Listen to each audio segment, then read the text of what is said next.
దేశంలో నరేంద్ర మోడీ గారి నేతృత్వంలో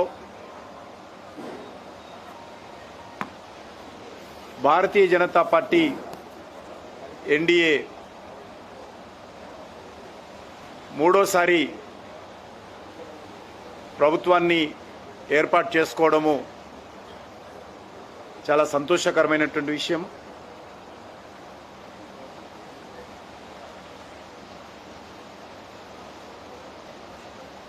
ఈ యొక్క పార్లమెంట్ ఎన్నికల్లో భారతీయ జనతా పార్టీ తెలంగాణ రాష్ట్రంలో మంచి ఫలితాలు సాధించడము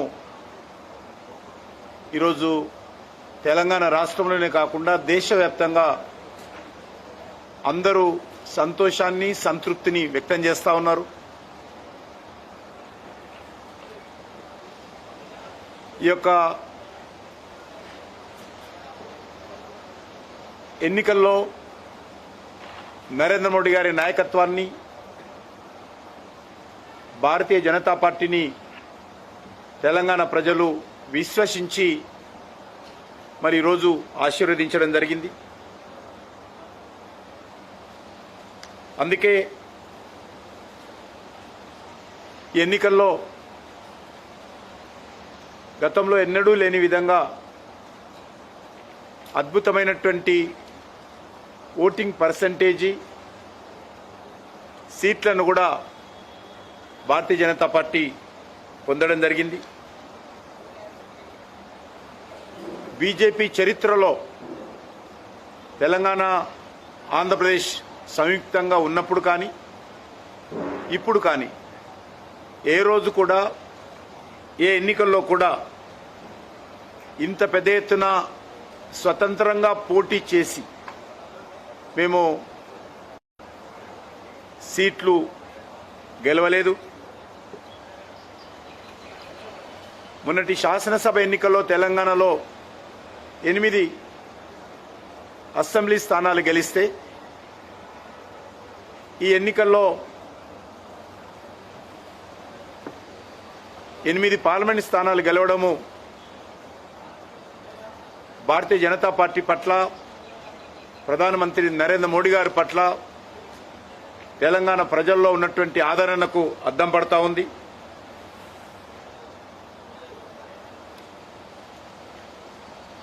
ఈ ఎన్నికల్లో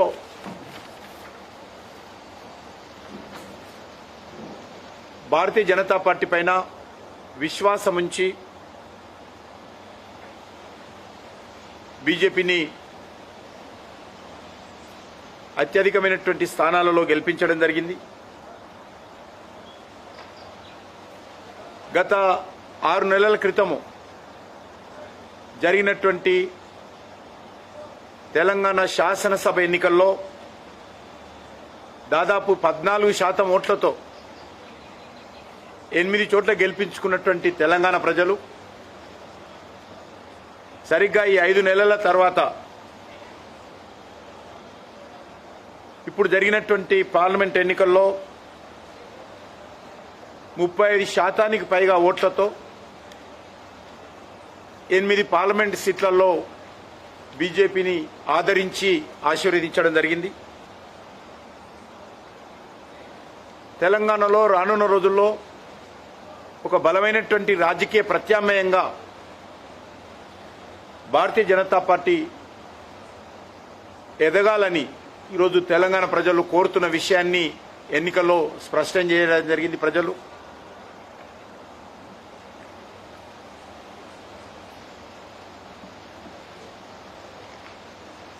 కాంగ్రెస్తో పోల్చి చూస్తే కాంగ్రెస్ ఓటింగ్ పర్సంటేజీ 1% పెరిగింది. గత శాసనసభ ఎన్నికల్లో 35% ఉన్నటువంటి కాంగ్రెస్ పార్టీ ఓటింగ్ పర్సంటేజీ ఎన్నికల్లో 40% చేరడం జరిగింది. అదే స్థాయిలో బీజేపీ 14% ఉన్నటువంటి ఓటింగ్ పర్సంటేజీ ఈరోజు 35% పెరగడం జరిగింది. ఎవరు అడగకముందే ముఖ్యమంత్రి గారు తెలంగాణకి ఏం ఒరగబెట్టకుండా ఆయన పాలనకు రెఫరెండం అని ఆయననే ప్రకటించుకున్నాడు. మరి కేవలం రిఫరెండం అని ప్రకటించుకొని 1% మాత్రమే ఓటింగ్ పర్సెంటేజ్ ఆయన పెంచుకున్నాడు.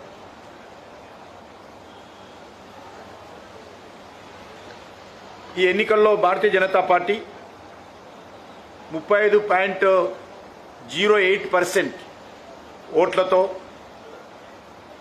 76,47,424 ఓట్లు బీజేపీకి ప్రజలు ఓటేయడం జరిగింది. 5 ఏళ్లలో అత్యధికమైనటువంటి శాతము భారతీయ జనతా పార్టీకి 2019తో పోల్చి చూసినప్పుడు కూడా ఓటింగ్ పర్సెంటేజీ, సీట్ల పర్సెంటేజీ పెరగడం జరిగింది. ఇదే సమయంలో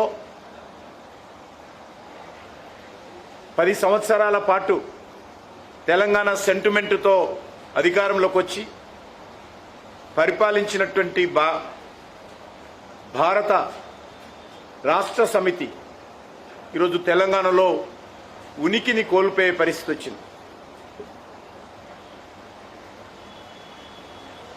17 సీట్లలో 15 సీట్లలో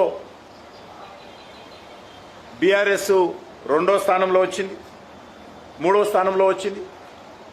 8 సీట్లలో పైగా డిపాజిట్ కోల్పోయింది. మరి గత శాసనసభ ఎన్నికల్లో ఎక్కడైతే కాంగ్రెస్ పార్టీ గెలిచినటువంటి అసెంబ్లీ స్థానాలలో కూడా మరి ఓటింగ్ పర్సెంటేజీ కాంగ్రెస్కి తగ్గింది.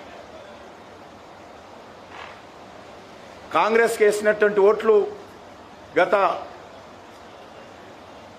శాసనసభ ఎన్నికల్లో మరి ఈ ఎన్నికల్లో అనేక స్థానాల్లో భారతీయ జనతా పార్టీకి అసెంబ్లీలలో తీసినట్లయితే బీజేపీకి బలం పెరిగింది.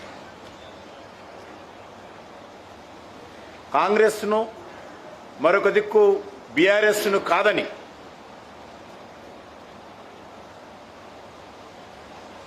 భారతీయ జనతా పార్టీ పట్ల విశ్వాసం చూపడము, భారతీయ జనతా పార్టీని ఆదరించడము, భారతీయ జనతా పార్టీకి అండగా నిలబడము ఈరోజు తెలంగాణలో ప్రారంభమైందని చెప్పి మాట్లాడుతూ ఉన్నారు. ఎన్నికలు భారతీయ జనతా పార్టీ బలపడడానికి తెలంగాణలో ఒక ఆరంభం మాత్రమే. ఈరోజు తెలంగాణలో భవిష్యత్తు భారతీయ జనతా పార్టీదే అనేటువంటి విశ్వాసం ఈరోజు అన్ని వర్గాల ప్రజల్లో, విద్యావంతులు, మేధావులు, కవులు, కళాకారులు కూడా వ్యక్తం చేస్తూ ఉన్నారు. వారి అంచనాలకు అనుగుణంగానే గత 10 సంవత్సరాలలో నరేంద్ర మోడీ గారి నేతృత్వంలో సుమారు 10 లక్షల కోట్ల రూపాయల అనేక రకాల అభివృద్ధి కార్యక్రమాలు కానీ, సంక్షేమ కార్యక్రమాలు కానీ తెలంగాణ రాష్ట్రంలో కేంద్ర ప్రభుత్వం ఖర్చు చేయడం జరిగింది. ఆ రకంగా తెలంగాణలో మరి నరేంద్ర మోడీ గారి ప్రభుత్వము చేపట్టినటువంటి అనేక రకాల అభివృద్ధి కార్యక్రమాలు కానీ ఈరోజు దానికి సంబంధించినటువంటి ఫలితం స్పష్టంగా కనిపిస్తూ ఉంది. మేము 8 సీట్లలో గెలిచాము, మరొక 6-7 సీట్లలో సెకండ్ ప్లేస్లో వచ్చాము. ముఖ్యంగా ముఖ్యమంత్రి గారి జిల్లా, ముఖ్యమంత్రి గారి అసెంబ్లీ కొడంగల్ ఉన్నటువంటి పార్లమెంట్ కాన్స్టిట్యున్సీని కూడా ఈరోజు భారతీయ జనతా పార్టీ గెలుచుకోవడం జరిగింది. ముఖ్యమంత్రి గారు ఆ జిల్లాలో అనేక రకాల బెదిరింపులు, మా అభ్యర్థి డీకే అరుణ గారి పైన వ్యక్తిగతమైనటువంటి మరి అన్పార్లమెంటరీ లాంగ్వేజ్తో ఆమెను విమర్శించడము, అనేక రకాల కోట్లాది రూపాయలు ఖర్చు పెట్టడము, అధికార దుర్వినియోగానికి పాల్పడము, భారతీయ జనతా పార్టీ కార్యకర్తలను బెదిరించడము, ఇవన్నీ చేసినప్పటికీ కూడా మరి ఆయన సొంత జిల్లా, ఆయన సొంత అసెంబ్లీ ఉన్నటువంటి పార్లమెంట్ కాన్స్టిట్యున్సీలో కాంగ్రెస్ పార్టీని ఓడించి ప్రజలు భారతీయ జనతా పార్టీకి పట్టం కట్టడం జరిగింది. అదేవిధంగా ముఖ్యమంత్రి గారి సొంత పార్లమెంట్ కాన్స్టిట్యున్సీ ఏదైతే గతంలో మల్కాజ్గిరి నుంచి గెలిచారో ఆ మల్కాజ్గిరిలో కూడా ఈరోజు భారతీయ జనతా పార్టీ సుమారు 4 లక్షల ఓట్ల మెజార్టీతో బీజేపీ జెండా పాతడం జరిగింది.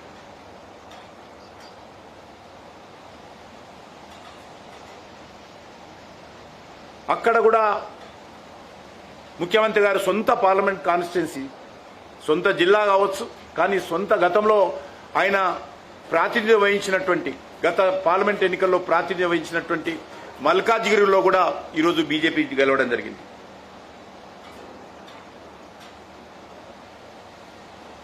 మీకు అందరికీ తెలుసు, మాజీ ముఖ్యమంత్రి గారు ప్రాతినిధ్యం వహిస్తున్నటువంటి గజ్వేల్ కానీ, మాజీ ముఖ్యమంత్రి గారి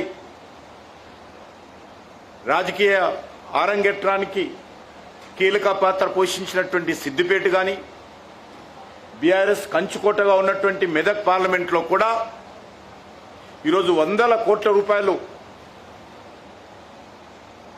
బీఆర్ఎస్ పార్టీ ఖర్చు పెట్టినప్పటికీ కూడా మరి అక్కడ కూడా ఈరోజు బీజేపీ విజయం సాధించడము తెలంగాణ రాష్ట్ర రాజకీయాలలో భవిష్యత్ ఏ రకంగా ఉండబోతుందో సంకేతం ఇవ్వడం జరిగింది.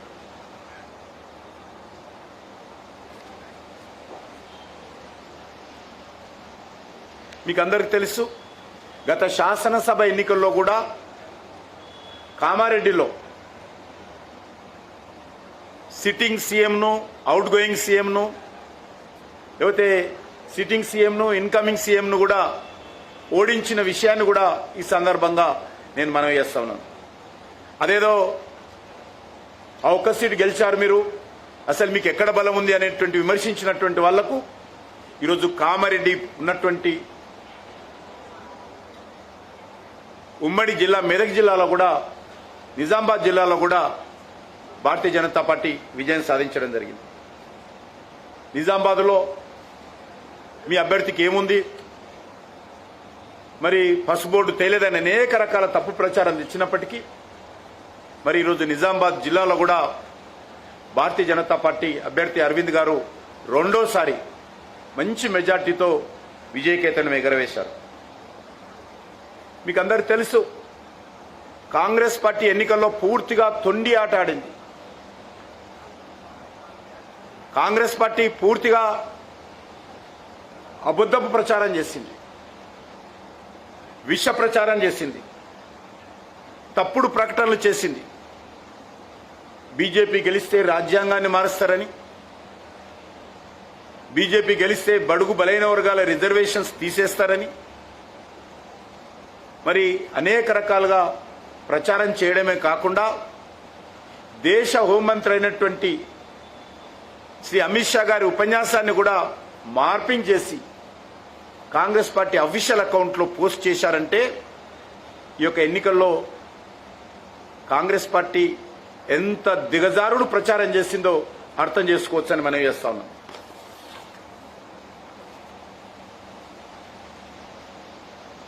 ఈ యొక్క ఎన్నికలు మాకు రానున్న రోజుల్లో భారతీయ జనతా పార్టీ మరింతగా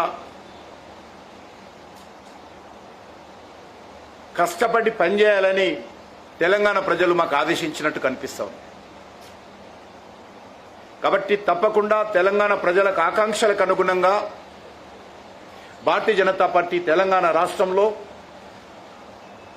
ఒక ప్రత్యామ్నాయ శక్తిగా ఎదగడం కోసము పూర్తి స్థాయిలో మేము పనిచేస్తామని ఈ సందర్భంగా మనం చేస్తున్నాం.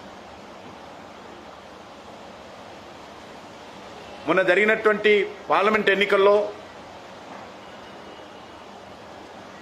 సుమారు 47 అసెంబ్లీ సెగ్మెంట్లలో 47 అసెంబ్లీ శాసనసభ నియోజకవర్గ పరిధిలో భారతీయ జనతా పార్టీ మరి ఆధిక్యాన్ని నిలబెట్టుకున్నాము. అత్యధికమైనటువంటి ఓట్లు 47 అసెంబ్లీ స్థానాల్లో బీజేపీ గెలిచింది.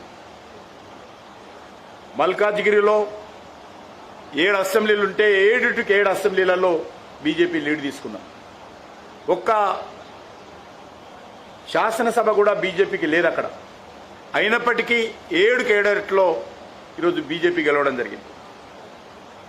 చేవెళ్లలో 7 స్థానాలలో ఒక వికారాబాద్ తప్ప 5,000, అది కూడా వికారాబాద్లో ఒక 5,000 మైనస్ ఉన్నాం. మిగతా 6 అసెంబ్లీలలో కూడా బీజేపీ విజయం సాధించడం జరిగింది. కరీంనగర్లో 7 అసెంబ్లీలు ఉంటే 6 అసెంబ్లీలలో బీజేపీ విజయం సాధించడం జరిగింది. ఆదిలాబాద్లో 7 అసెంబ్లీ స్థానాలుంటే అక్కడ కూడా 6 స్థానాలలో బీజేపీ విజయం సాధించాం, మెజార్టీ వచ్చిన ఓటు. నిజామాబాద్లో కూడా 7 అసెంబ్లీ స్థానాలలో 5 స్థానాలలో బీజేపీ మెజార్టీ విజయం సాధించింది. మహబూబ్ నగర్లో 7 స్థానాలలో ఉంటే 4 స్థానాలలో బీజేపీ విజయం సాధించింది. అదేవిధంగా మెదక్, నాగర్ కర్నూల్, వరంగల్, హైదరాబాద్, పెద్దపల్లిలో కూడా ఒక్కొక్క సీట్లలో మేము మెజార్టీ సాధించాము.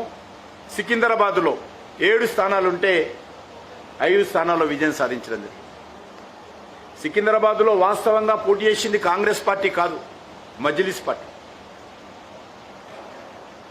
కాంగ్రెస్ గుర్తు మీద మజ్లిస్ పార్టీ పోటీ చేసింది సికింద్రాబాద్లో. పెద్ద ఎత్తున మజ్లిస్ పార్టీ బాధ్యత తీసుకొని బీజేపీని ఓడించేటువంటి ప్రయత్నం సికింద్రాబాద్లో చేసింది. ఒక్క నాంపల్లి అసెంబ్లీలోనే 62,000 మెజార్టీ ఈరోజు అక్కడ మజ్లిస్ పార్టీ కారణంగా కాంగ్రెస్కి వచ్చింది. కాబట్టి దీన్ని బట్టి అర్థం చేసుకోవచ్చు మనం. అంటే దేశం తెలంగాణ మొత్తంలో 47 అసెంబ్లీ నియోజకవర్గాల్లో బీజేపీ ఆధిక్యత లభించింది. అదేవిధంగా బీజేపీ 2వ స్థానంలో ఉన్నటువంటి ఈ యొక్క పార్లమెంటు ఎన్నికల్లో కూడా ఓట్ల తేడా చాలా తక్కువతో ఉన్నాం. మంచి ఓట్లను కూడా అన్ని పార్లమెంట్లో కూడా మేము పొందడం జరిగింది.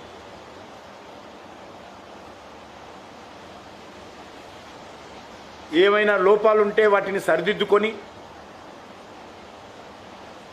ప్రజల మాపై ఉంచినటువంటి విశ్వాసాన్ని కాపాడుకుంటూ రానున్న రోజుల్లో తెలంగాణలో భారతీయ జనతా పార్టీ ఒక అధికారంలోకి వచ్చేటువంటి ఒక శక్తిశాలి పార్టీగా మరి సమిష్టిగా అందరం కలిసికట్టుగా కృషి చేయాలని చెప్పి నిర్ణయం తీసుకుంటున్నాం. అదేవిధంగా తెలంగాణలో ఇప్పుడు ఉన్నటువంటి నేపథ్యంలో ఒక దిక్కు బీఆర్ఎస్ పార్టీ బలహీనం కావడము, బీఆర్ఎస్ పార్టీ పట్ల ప్రజలకు విశ్వాసం లేకపోవడము, మరొక దిక్కు ఈ 6 నెలలలో కాంగ్రెస్ పార్టీ మీద విపరీతమైనటువంటి వ్యతిరేకత రావడము, ఈ పరిస్థితుల్లో తెలంగాణ ప్రజలకు ఒక రాజకీయ శూన్యత కనిపిస్తున్నటువంటి నేపథ్యంలో ఆ ప్రజలే ఈరోజు భారతీయ జనతా పార్టీని ప్రత్యామ్నాయంగా ఉండాలని నిర్ణయించి ఆదరించారని మేము భావిస్తా ఉన్నాం.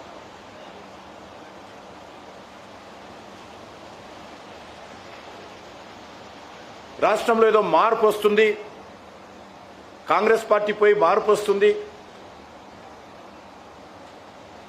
ప్రజల పాలన వస్తుంది, ప్రజాస్వామ్య పాలన వస్తుంది, సోనియమ్మ పాలన వస్తుంది, ఇందిరమ్మ పాలన వస్తుందని ఊకాదంపుడు మాటలన్నీ మాట్లాడారు రేవంత్ రెడ్డి గారు, కాంగ్రెస్ పార్టీ.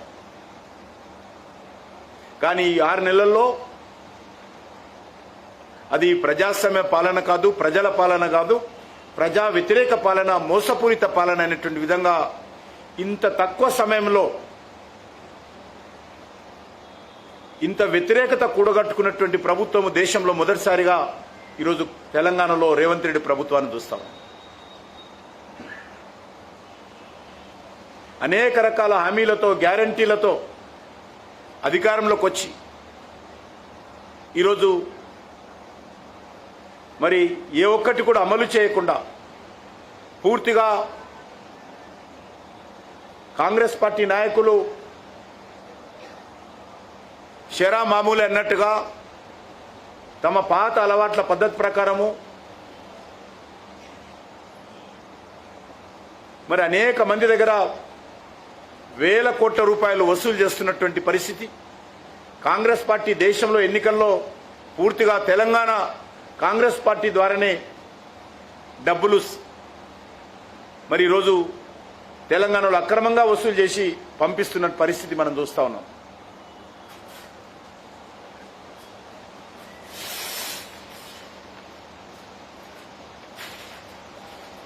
కాబట్టి ఈరోజు కాంగ్రెస్ పార్టీ ప్రభుత్వం పైన వాళ్ళు ప్రజలకు ఇచ్చినటువంటి హామీలు అమలు చేయకుండా 100 రోజుల్లో పేరు చెప్పి అధికారంలోకి వచ్చి ఈరోజు అది ఒక ఆర్టీసీ ఉచిత బస్సు తప్ప ఏది కూడా ఈరోజు తెలంగాణలో అమలు జరగడం లేదు. అందుకే ఈరోజు తెలంగాణ ప్రజలు పూర్తిగా అసంతృప్తితో ఉన్నారు. ఈ ప్రభుత్వానికి ఒక దశ లేదు. ఈ ప్రభుత్వం ఏ రకంగా ఇచ్చినటువంటి హామీలు అమలు చేస్తారు, ఏ రకంగా వనరులు సమకూర్చుకుంటారనేటువంటి మరి పరిస్థితి కూడా ఈరోజు లేనటువంటి విషయాన్ని ఈ సందర్భంగా మనం చేస్తా ఉన్నాం. అందుకే భారతీయ జనతా పార్టీ తెలంగాణ ప్రజల గుండె చప్పుడై రానున్న రోజుల్లో పూర్తిగా ప్రజల పక్షాన నిలబడి మరి కాంగ్రెస్ పార్టీ అవినీతిని, కాంగ్రెస్ పార్టీ మోసాలను, విస్మరిస్తున్నటువంటి హామీలను గురించి నిలదీయాలని చెప్పి మేము రానున్న రోజుల్లో కార్యాచరణ ప్రణాళిక రూపొందించుకుంటున్నాం. అదేవిధంగా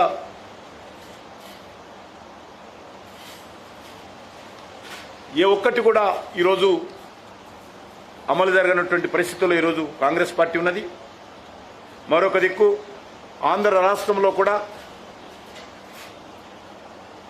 నేషనల్ డెమోక్రటిక్ అలయన్స్ నేతృత్వంలో తెలుగుదేశం పార్టీ, జనసేన, బీజేపీ కలిసి ఈరోజు అక్కడ బ్రహ్మాండమైనటువంటి విజయాన్ని సాధించడం పట్ల కూడా నేను పూర్తిగా హర్షం వ్యక్తం చేస్తా ఉన్నాను. మరి ఆ 3 పార్టీలు ఏవైతే ఎన్డీఏ తరఫున పోటీ చేశారో వాళ్ళని పూర్తిగా అభినందనలు తెలియజేస్తా ఉన్నాను ఈ సందర్భంగా మనం చేస్తున్నాం. అందుకు సహకరించినటువంటి ఆంధ్రప్రదేశ్ ప్రజానీకాన్ని కూడా హృదయపూర్వకమైనటువంటి కృతజ్ఞతలు కూడా తెలియజేస్తా ఉన్నాం. దేశవ్యాప్తంగా కూడా నరేంద్ర మోడీ గారి నేతృత్వంలో 3వసారి అధికారంలో రావడము, ఒక హ్యాట్రిక్ ప్రైమ్ మినిస్టర్గా ఈరోజు బాధ్యతలు చేపట్టబోతున్నటువంటి పరిస్థితి ఈరోజు మనకు చాలా స్పష్టంగా ఉంది. నిన్ననే జరిగినటువంటి ఎన్డీఏ భాగస్వామ్య పార్టీల సమావేశంలో ఎన్డీఏకు నాయకుడిగా నరేంద్ర మోడీ గారిని మరి తిరిగి 3వసారి ఎన్నుకున్న విషయాన్ని సందర్భంగా మనం చేస్తా ఉన్నాం. సొంతంగా 240 సీట్లలో గెలవడము,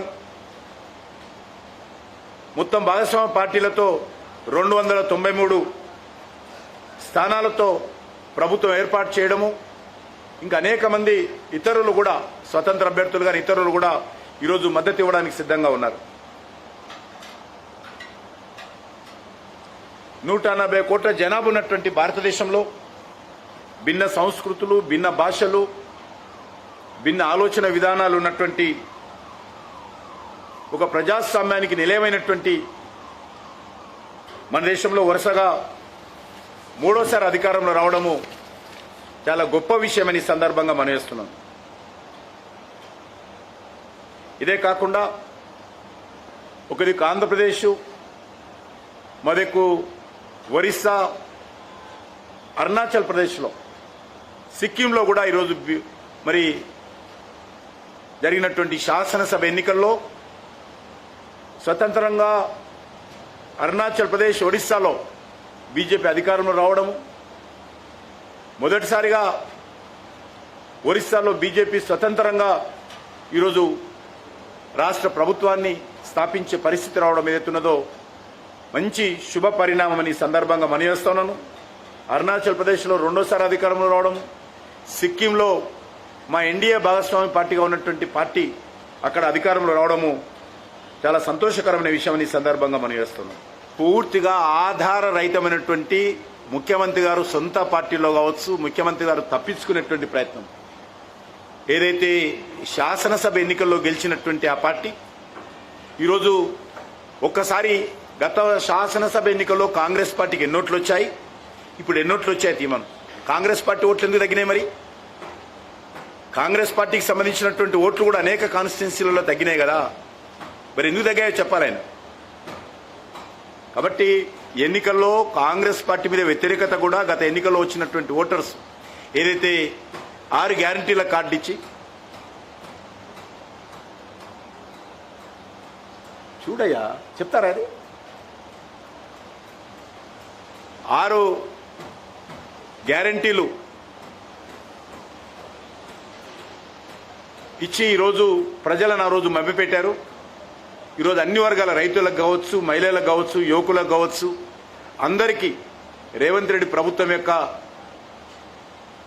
దారుణమైనటువంటి పరిపాలన అర్థమవుతా ఉంది. కాబట్టి కాంగ్రెస్ను సమర్థించినటువంటి వాళ్ళు కూడా ఓటేస్తున్నారు. అంటే కాంగ్రెస్ పార్టీ కూడా మమ్మల్ని సమర్థిస్తుందని అడుగుతా ఉంది.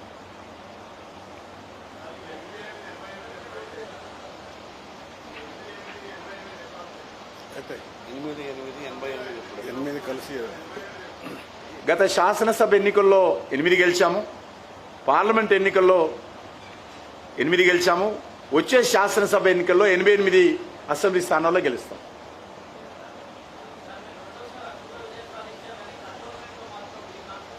నా కాన్స్టిట్యున్సీ కాదు అది, కాదు అది మల్కాజిగిరికి వస్తుంది.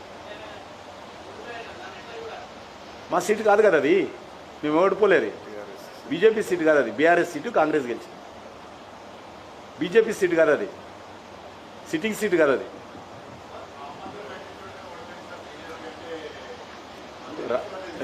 రామందిరం రాజకీయ అంశం కాదు కదా. మేము దేశంలో అనేక రకాలుగా సంక్షేమ కార్యక్రమం అమలు చేశాము, ఒక నీతివంతమైనటువంటి పాలన ఇచ్చాము, దేశాన్ని ప్రపంచవ్యాప్తంగా గౌరవం పెంచేటువంటి ప్రయత్నం చేశాము, అనేక రకాల మౌలిక వసతులు కల్పించాము. ఎన్నడూ లేని విధంగా ఈరోజు దేశ గౌరవాన్ని పెంచే విధంగా ప్రయత్నం చేస్తున్నాం. కాబట్టి ఈరోజు ప్రజలు రామమందిరం ఒక అంశం తప్పు కాదను, కానీ అదొకటే కాదు కదా. నాయకత్వంలో లోక్సభలో మంచి విజయం సాధించారు. సో కిషన్ రెడ్డి పాత్ర పార్టీలో ఉంటుందా లేకుంటే ప్రభుత్వంలో ఉంటుందా? పార్టీలో ఎప్పుడు ఉంటుంది, పార్టీలో ఎప్పుడు ఉంటాం. మేము ప్రభుత్వంలో ఉన్నా లేకున్నా పార్టీయే మా శ్వాస, పార్టీయే మాకు మరి లక్ష్యం. కాబట్టి పార్టీ కోసమే పనిచేస్తాం, ప్రభుత్వంలో ఉన్నా లేకున్నా. కిషన్ రెడ్డి జాతీయ అధ్యక్షుడు అవుతారు అనేటువంటి నా మీద ఏమైనా కోపం ఉందా మీకు? రాష్ట్రం నుంచి ఇప్పుడు రాబోయే ప్రభుత్వంలో తెలంగాణ నుంచి 3-4 కేంద్ర మంత్రులు వస్తాయని ప్రధానంగా. అయితే ఎంతమంది అంటే ఆ లిస్టు ఇప్పటికేమైనా మీరు గుర్తించారా, అట్లా అవకాశం ఉందా? అది ప్రధానమంత్రి గారిని అడగాల్సిన ప్రశ్న మీరు నన్ను అడుగుతున్నారు. సరే, ఇప్పుడు ప్రధానంగా కాంగ్రెస్ చెప్పేది మీరు తగినన్ని నిధులు తీసుకురాలేదు, తెలంగాణ డెవలప్మెంట్ చేయలేదు. సో క్యాబినెట్ అయినా ఆ మేరకు సముచిత ప్రాధాన్యత గౌరవం ఇచ్చారని దక్కుతుందా? గతంలో తెలంగాణకు 3 క్యాబినెట్ మినిస్ట్రీస్ ఇచ్చింది కేంద్ర ప్రభుత్వం, గుర్తుపెట్టుకోవాలి. 3 క్యాబినెట్ మినిస్ట్రీస్ తెలంగాణకి ఇచ్చింది, తక్కువ ఇవ్వాల. ఎవరైనా సరే 3 వచ్చినాయి కదండి, 3 మినిస్ట్రీస్ వచ్చినాయి. కాబట్టి రాధానేత్ర అనుకుంటారు. అదేవిధంగా నిర్మలా సీతారామన్ గారు మన తెలంగాణ బిడ్డని, ఆమె ఆర్థిక శాఖ మంత్రి ఉన్నారు.